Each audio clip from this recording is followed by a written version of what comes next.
everybody, I'm M.K. Fain. And I'm Sasha White, and this is Identity Crisis. Today we're going to talk about logical fallacies.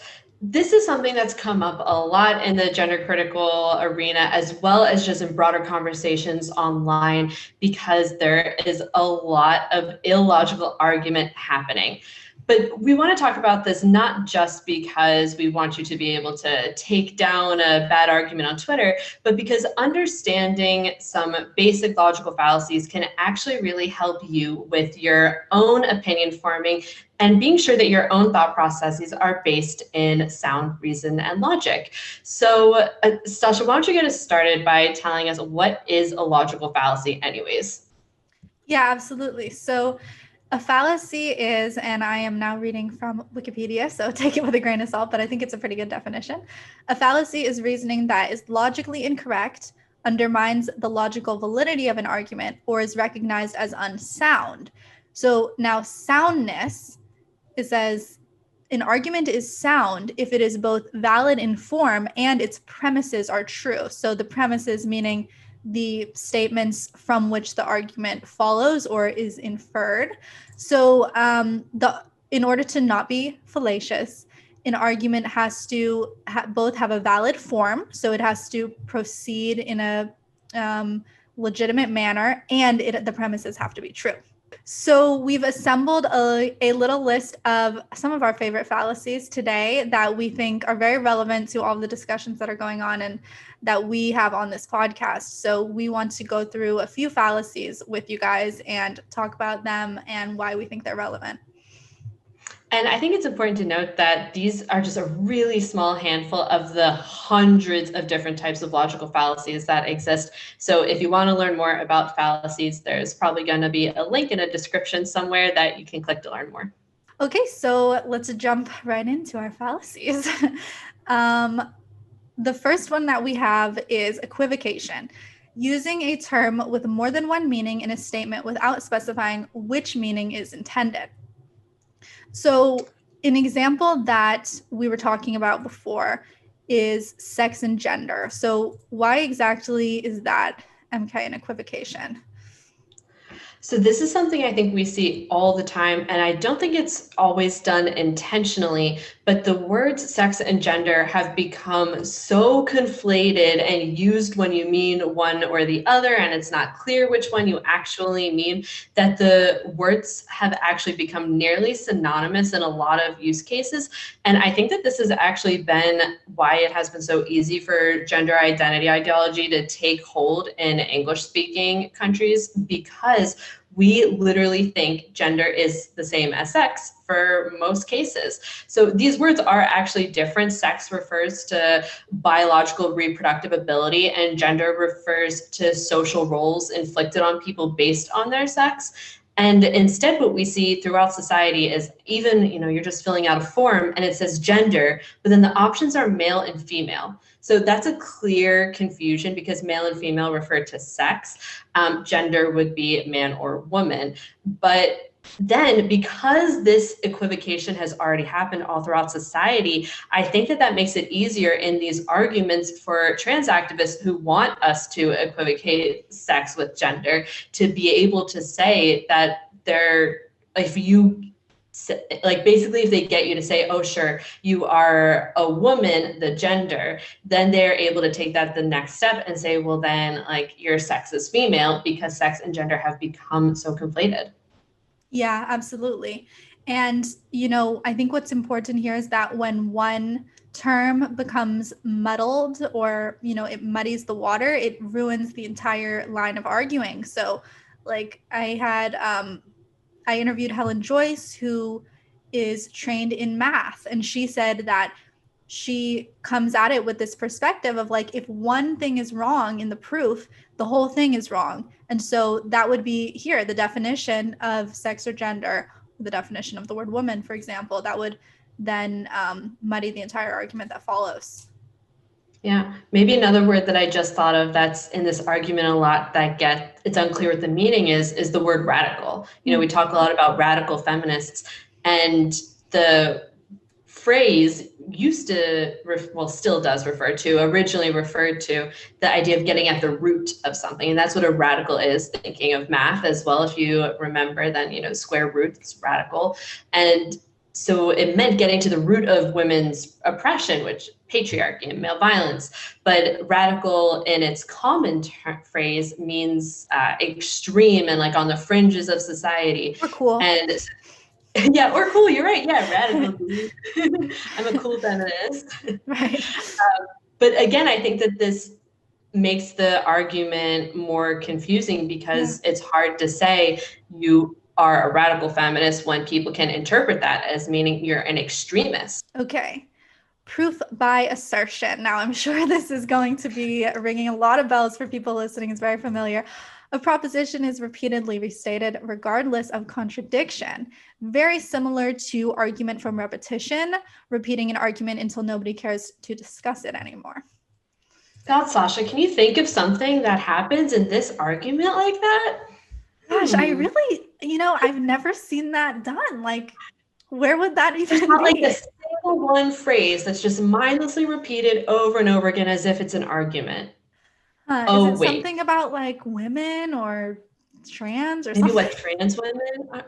Oh, wait. Okay. I think I got it. Trans women are women. Yeah. Huh. It's as rare as that one is. I think it fits. I mean, this is just a classic example. The definition here says, again, it's repeatedly restated regardless of contradiction. And this, I think, the way that this definition is phrased, I think could actually be interpreted two ways. I think it could be interpreted as regardless of someone contradicting it, like saying, for example, no, they're not women because they're males, or actually even regardless of a contradiction, even within the statement itself, which trans women are women. I mean, depending on how you define each of those terms, like, is not necessarily true. And so it's just this statement that is or is not necessarily true, depending on terms. So I guess that brings us back to equivocation, repeated ad nauseum on billboards and stickers, like as if it is the gospel, as if that's an argument. Right. So the next fallacy is affirming the consequent being the second part of a statement. So if the statement is if A, then B would be the consequent, right? Yes. So what happens in this fallacy is when you invalidly infer the converse of a statement. So do you want to give our example? So the logical example of A would be if the statement is if A, then B, you cannot turn around and say if B, then A. Okay, so would this be like saying if all squares are rectangles, then all rectangles are squares? Yeah, I think so. Okay, and so that's a fallacy because you're taking like a statement that is determined to be true, like if it's a square, that it's a rectangle, and then you're inversing it and assuming that the opposite must also be true. If it's a rectangle, it must be a square. If it is a square, then it is a rectangle. And so then if we were to do the fallacy, affirming the consequent, then it's if it is a rectangle, then it is a square. Right. So our example for this in the gender wars is sometimes we hear, gender critical people saying, so if trans women are women, then women are trans women. And it's like a gotcha. But another way that I think you can see why this doesn't make sense is to do a Venn diagram. So if you have let's accept their premise, which is false, right? Already that if trans women are women, that's a false premise. But if it was true, you would have a circle with women would be the big circle. And then inside it, you would have trans women. Again, that's false. So you can see then how you wouldn't be able to say women are trans women because they're a subcategory. But let's remember that trans women are a subcategory of males.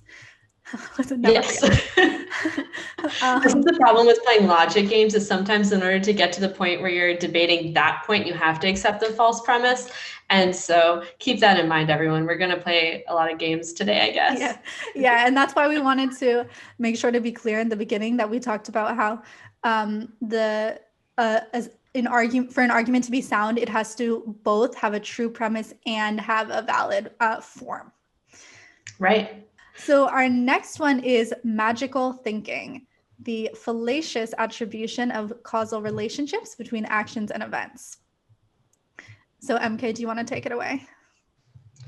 Yeah, so in psychology, we normally think of this as believing that something that you're doing is like having an impact on something else, or that like you have the ability to do something or be something. So for example, if you think like I am the Princess of Wales, and like you think that just because you think that, like you become the Princess of Wales, and like people around you should start curtsying. Like obviously that doesn't make sense. And we see magical thinking a lot associated with other mental disorders that maybe have some aspect of delusion and stuff along those lines. But it's also interesting though, because in anthropology, this is generally thought of as essentially just religion, like spiritual religion that assumes that if you pray or if you sacrifice, if you do this XYZ ritual, then it will have this result that does not actually, like there's no proof that that actually happens. It's purely like your belief that if I do this, then this other thing will happen. Right. And then I think that it was Sasha Ayad who said that your beliefs about yourself do shape your emotional reality. So, while your beliefs may indeed shape how you experience your life, they don't shape the material and external reality. Right. So, what are examples So here? in gender, where does this happen? Yeah. So we see it happen with I identify as a woman, therefore I am, right? You don't even have to shave that beard, You don't have to do anything. You just feel like a woman. And often when you ask a genderist, what is a woman, they will say anyone who identifies as a woman, which is also circular. We decided not to do circular because we think everyone already kind of knows that one. But this would also be a form of magical thinking, of course. Yeah. And I think to take it a step further, the idea, for example, that like non-binary, like there's a lot of magical thinking around like I am not a woman and therefore I am different from all these other women in these different ways, and my life should be somehow materially different from other women because I think I'm different. Right. And then also it's sad, a sad bit of magical thinking that you believe you can identify out of sexism or an abusive a form of abuse that might come because you are female, and as feminists often point out, you can't identify out of that. You never have anyone asking a girl what they identify as before they subject them to something like female genital mutilation or other cruel practices that are only done on females.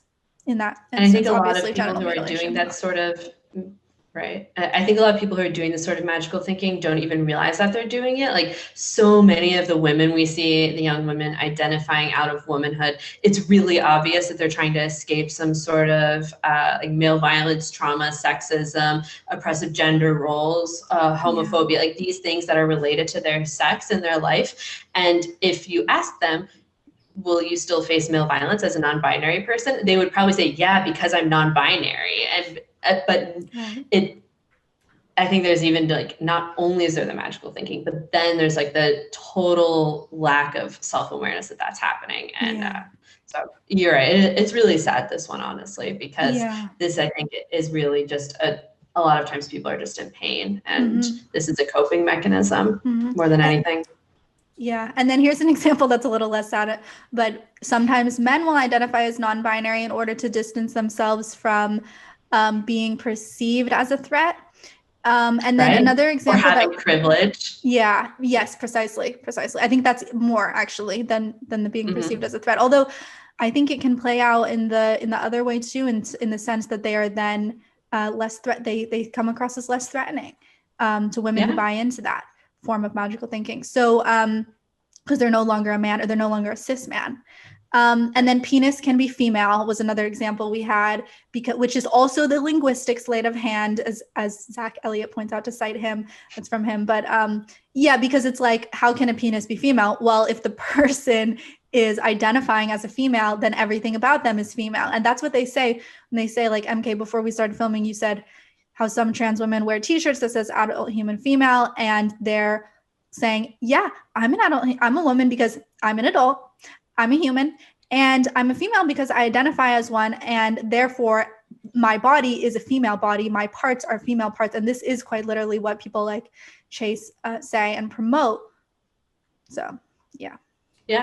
Okay, our next fallacy is the Nirvana Fallacy, which I think is also known as the perfect solution fallacy. So solutions to problems are rejected because they are not perfect. Do we have any non-gender? We see a lot of that. Yeah. I mean, I can think of pretty much anything in politics. I mean, what's a first example? Okay, so right now we have this relief bill that's happening, and people are getting their stimulus checks soon, hopefully. And so there's been so much critique of pretty much anything happening in that bill from both sides. But I mean, when we see progressives saying, well, this 1,400 isn't enough, it should have been 2,000, so let's not pass the bill at all. Or we wanted the minimum wage in it, so let's not pass the bill at all. And, on broader issues, you can say climate change, like, well, okay, just having a carbon tax isn't a perfect solution, so let's not do it because it's not going to solve all of the problems. And I think pretty much anytime someone tries to improve society to some degree, they get this sort of pushback. Like, well, I mean, anything, like any social issue that you're trying to make an improvement on, people will make this argument. Yeah, absolutely. And I was just listening to a debate the other night, which actually was really interesting because there aren't often a lot of debates between trans activists and gender critical people, because we have one side going, no debate. But this was actually a really interesting, it was the first thing like this that I found that was on Hayden Hewitt's channel, Trigger Warning, and it was between Sarah Phillimore and a trans-identified male named Ashley Ruth, I think. And but it was very civil and polite and respectful, and there were all these points of agreement being found. It was really, really great and refreshing. But one thing that the trans activist was arguing was, well, we can't actually enforce bathroom segregation, so why are we even talking about that? Why is that being brought up? And Sarah Phillimore conceded that we can't enforce it, but she said that she still thinks it's a problem because it's still leading to a problem. Anyway, that's not the point here, but the point is that that's the Nirvana fallacy, is like, well, why are we even talking about it? Because there's no perfect solution. It's going to happen anyway.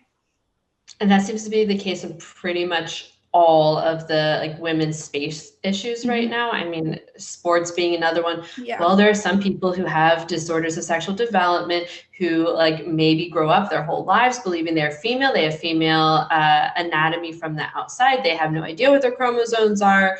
And so like, what about them? And it's also, I guess, kind of like the what about isms. I don't know if that might also be a separate one, but there's so many things where it's not perfect, but there are solutions that are better than other things. And when you ignore that, especially, I think that's when it gets really problematic. Yeah. And, I do think that it can sometimes come from the gender critical side as well. Like, people want the perfect, pure solution. They don't want to give on anything. They don't want to give on like that. Maybe sometimes it is appropriate to, validate people's gender identity. It might be that is right in some cases, and I don't think we should throw out the baby with the bathwater necessarily. You can, I'm not saying compromise is always the thing that has to happen, but often compromise is the way forward. But I think, again, we see this a lot on policy issues. So if someone puts forward a bill that 99%, like it's going to help women in like a lot of ways, but it just doesn't go far enough that the radical feminists and like the very ideological feminists will support it, then like that is falling into this fallacy. Yeah, but also not to be confused with rejecting something because it has a rotten core or the rotten foundation. Okay, the premise. Yeah, exactly right. So the next one is follows well from that one, but the slippery slope fallacy. So asserting that a proposed relatively small first action will inevitably lead to a chain of related events, resulting in a significant and negative event, and therefore should not be permitted. So yeah, again, we see this on both sides at times. Yeah, I think, obviously on the trans activist side, we see a lot of things along the lines of, well, if you say that trans women aren't literally women, then all of these Black trans sex workers are going to be killed. And it's like that has nothing to do with the actual issue at hand. And we see this all the time. If you deny kids puberty blockers, they will kill themselves. And it's not even just people like on Twitter or whatever who are making these arguments. There have been headlines that say things like a life and death decision when speaking about giving off-label puberty blockers to children. And it's really disingenuous. Maybe they genuinely believe that that's what's going to happen, but that is a slippery slope that they just can't prove. Yeah, exactly. And, any kind of criticism of gender ideology is often responded to in that way, that it goes straight to the most extreme, significant negative end result that was not what was being proposed, or not even a result of what was being proposed. But we did note that sometimes it can happen on our side too. So for example, like if you're going to take a hardline stance, like I think pronouns are rohypnol and I'm never going to use preferred pronouns because it obfuscates, because it will then lead to, women having their rights violated. Now, maybe there is validity to that, but let's be careful to not fall into that slippery slope of like using the preferred pronoun is going to lead to XYZ. Right. In every case. And same with if you it's essentially if we give an inch, they'll take a mile. Well, maybe they will, but you have to prove that they're going to take that. You can't just say that they are going to do that. And I think that this applies to the other side too. Maybe what they're saying will happen, but again, you have to actually lay out those steps. How do you get from A to Z? You can't just say A and then boom, Z. There are, 24 other steps in between there. Yeah. And maybe that's a good time to say what you had pointed out earlier, which was that a fallacy, because an argument is fallacious, does not mean that it is necessarily false or true, obviously. Or that the conclusion is. Yeah, thank you. Right, because the premise is false, right, of a fallacy. But don't mistake it for saying like, oh, that's fallacious. The conclusion is completely off, because you could use fallacious reasoning to then say something that's true. So red herring fallacies are a subcategory of fallacy, and it was hard to choose just a few because so many of them are familiar to us that we are up against. So a red herring fallacy is an error in logic where a proposition is misleading or intended to be misleading in order to make irrelevant or false inferences. So kind of like just throwing something in that doesn't have to do with it. I mean, I think I remember red herring is sort of a detective thing where it's a false clue. Like you think that's going to lead you to the real criminal, but it doesn't. So a red herring is something that misleads or distracts from a relevant or important question. Yeah, and again, we see this all the time. Pretty much any argument that you're having, when someone doesn't have a good argument, they're back up against a wall, they'll try to change the subject.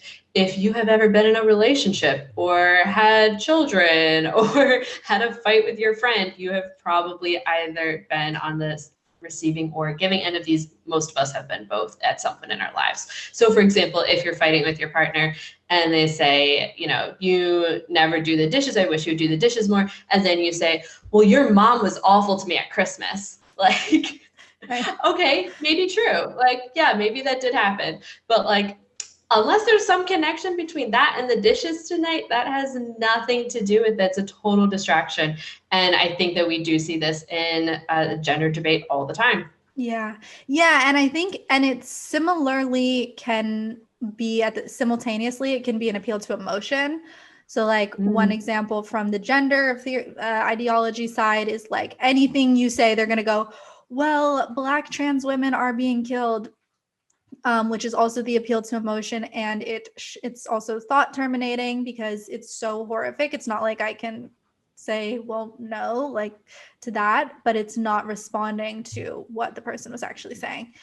And then it can be done on our side too. I mean, if you don't know what to say, you can just go like, well, 137 women are killed every day, or I think the number is something close to that, which is a super important thing to talk about, but can be used to draw attention away from the original topic sometimes. Yeah. I just real quick looked up where the phrase red herring comes from. And I think that knowing this is interesting. So apparently it comes from how hounds used to be trained to follow scent by smoking herrings, the animal. And when they're smoked, they turn red. And so then the hounds were trained to follow that scent and as like a distraction, essentially from a different scent. And so I think that, if you think of it that way, a lot of times these arguments are used to send someone down a path. And it works all the time. We get caught up in it. If you watched our episode on how to have an effective debate, I think we saw a lot of that. Yes. Someone will throw out a red herring and you take the bait. You're the hound running, chasing after that smoked herring smell. Exactly. But you don't have to do that. You don't have to take the bait. Right, because it literally gets you off the scent, right? Well, if you're a dog, literally, if you're us, it's not literal. Right. But I think when someone throws out a red herring, you should see that as a sign you're actually going down the right path, and you should totally ignore their red herring and just continue down the path that you're on, because obviously they don't have an answer for that. Excellent point. And if you ever need to manipulate someone, just use a red herring. Yes, always. So, because like you said, it's a sign that they're on the right track. I love that point. Yeah. So our next and last fallacy is Kafka trapping. So a sophistical, and we're going to get into that word, and unfalsifiable form of argument that attempts to overcome an opponent by inducing a sense of guilt and using the opponent's denial of guilt as further evidence of their guilt. So I'll read you guys a quote from Kafka's The Trial. "But I'm not guilty," said K. "There's been a mistake. How is it even possible for someone to be guilty? We're all human beings here, one like the other." "That is true," said the priest, "but that is how the guilty speak." So you can see how this plays out. So it sounds like this is named after this specific book where this person is trying to prove that they're not guilty, but in proving that they're not guilty, they're proving to the person that they are guilty. Right. And, it did just occur to me that sometimes when you overly deny your guilt, it's like the lady doth protest too much. You do make yourself look guiltier, but we have to remember that that doesn't actually prove your guilt. It's just a psychological effect where the person will look guiltier. But sometimes it's done out of nerves or whatever. It might mean that maybe they're guilty, but maybe they're not. So it would be a fallacy to think that that means they are guilty.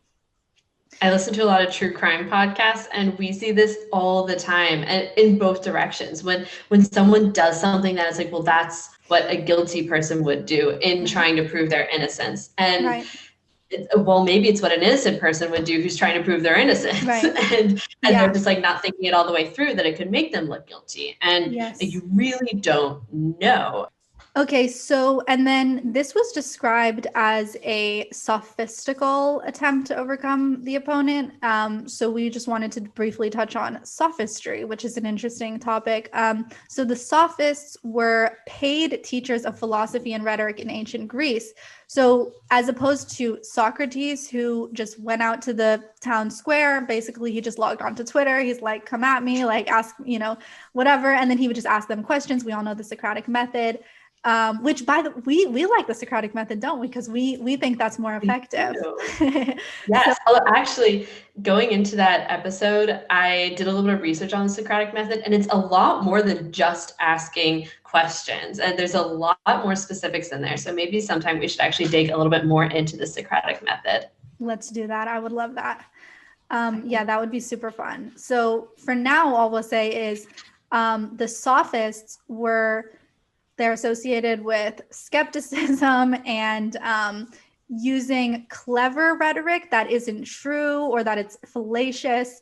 And this is kind of how lawyers get such a bad name, because they're considered to be sophists who just use their rhetorical skills for money and to win but not in search of the truth. So the Socratic method, I believe, is in search of the truth, and sophistry is not. They don't care about the truth, or they'll purposely obscure the truth in order to win or to just get paid. Like they were paid teachers so that they were more like cynical and skeptical about we'll teach you how to win an argument. That's interesting. Yeah. That reminds me of these like professional wokes who write books convincing people that they are guilty of things, and that if they claim to not be guilty, then that is only further proof of their guilt, this exact fallacy. Like, for example, white fragility. Right, exactly. By Robert DiAngelo. Yeah, which is, I mean, it's the whole thing. It's the whole thing. Is I think Ibram X. Kendi had just tweeted, the heartbeat of white supremacy is often denial. So that right there, that's the Kafka trap, because if you deny that you are racist, you're even more of a racist. Yes. And remember, it doesn't, denying that you're a racist doesn't mean you are a racist or you're not a racist.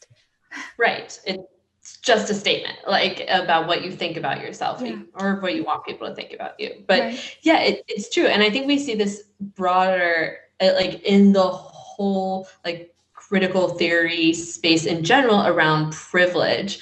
And if you think that you don't have privilege for whatever class of people you belong to, then that's only further proof of how much privilege you do have. So, you know, if you're wealthy and you think that you don't have any privilege, aka you say you're not guilty, I don't have privilege, then your denial of your privilege is only more proof of it. And I mean, maybe, but just because they say they're not. And what's especially crazy is that you can have two equally situated people, and one person admits their guilt, aka privilege, and one person does not admit their guilt. And the person, no matter what, like, they're exactly similarly situated besides what they say about themselves. But the person who is not admitting their guilt is seen as more guilty. Yeah. And that's like one of the powerful cores of, you know, a certain genre of literature, which the trial is of. So that brings us back to, you know, Kafka, the trial, because he it takes more bravery to do what you said, right? For the person to keep denying their guilt. It's the cowardly thing to give in to what they want you to say. And I can't make a statement on this completely, but it probably won't help you in the end. I mean, I didn't finish the trial, so I don't know what happened in the end. But yeah, it's this situation where it feels like just give in, and then you'll be safe. You'll be able to protect yourself.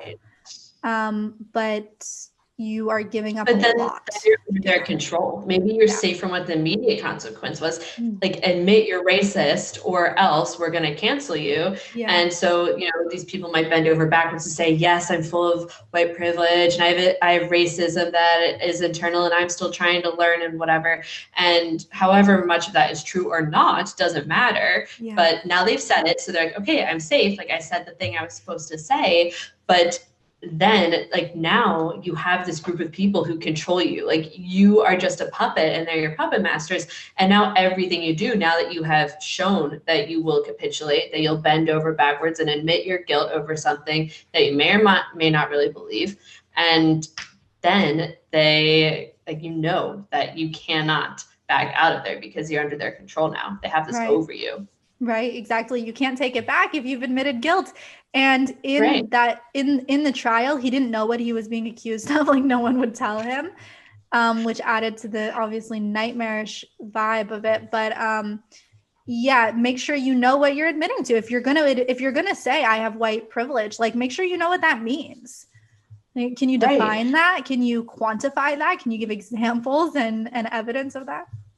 Yeah, and this is not, I mean, again, like, we're talking premises and stuff here, but, like, this is not to say, like, whether or not I even agree or disagree with the concept of white privilege. It's just that idea that denying it makes you all the more guilty. Like, that is a logical fallacy. Precisely. Yeah. So I think we can start to wrap up, right? We've reached the end of our list. Yeah. Let us know if you guys want to hear us do more discussion on formal logic like this, if you would be interested in a discussion about the Socratic method and maybe contrasting it to sophistry. If you've noticed that you tend to use some of these logical fallacies and learning about them has changed the way that you think, we'd also be really interested to hear that. I think that, at least for myself, once I became aware of these, I started to catch myself using them in different ways in my language, even just day to day with my friends and family that I'm debating with. So let us know if learning about any of these changes the way that you express your own arguments, or even changes an opinion that you thought was logical before. I'd be very curious to hear. Yeah, we want to know that. And if any of these resonated with you, or if you recognized them and you were like, yeah, I just saw someone using that, or maybe like MK said, you realized that you used it. And then I did want to add also that while we generally, I think, take a very charitable view of the other side, we try to really talk about logic and argumentation and accuracy, but a lot of what's being used against us is bullying and harassment, and Yeah. That's not something where you should try to wade through and keep arguing or pointing to their fallacies. It was just 2 days ago that from when we filmed this, that Billboard Chris, I don't know if you know of him, MK, he got beat up by trans activists on the street. So he's this guy who wears a sandwich Oh, I board. know. So, yeah, so children cannot consent to puberty blockers. And he was attacked by trans activists. So you can see men coming at him in the video, and they broke his arm. And they were screaming, get out of here with your transphobia or whatever. So it was very clear who did that. And we saw a couple weeks ago in Paris what happened with throwing an egg in Marguerite Stern's face and the other stuff that they did. So I just wanted to throw that in there. Like we are up against people who aren't trying to give such a charitable interpretation of what we're saying. And even though their arguments are riddled with fallacies, it's sometimes more glaring that they're just using bullying tactics. I agree with that completely. I think that getting wrapped up in these arguments, that these endless arguments, trying to point out their fallacies, is even sometimes a way to just distract you from actually doing the work, to keep you busy, to get you to say something that they can then like pin you for. And so I don't necessarily think that we want to learn these just to engage in these fights online or in real life in spaces that are a waste of our time or putting us at risk. But I think instead, this is for like being able to look critically at something. And I think a lot of people who watch this show have probably come to similar conclusions as us on gender identity already, but there might be other issues out there where you're still trying to figure out what you think about it. And when you see arguments on those things, hopefully you can look at them through the same logical, critical lens that we use to look at gender identity. Great point. I think I'm going to try to do that from learning about these. I had a good time looking them up, and they do interestingly start to apply and you start to see them. So it's a great way to sort of clean out your own thoughts and ways of thinking. So thank you guys for tuning in, and we are back with new episodes every Monday. See ya.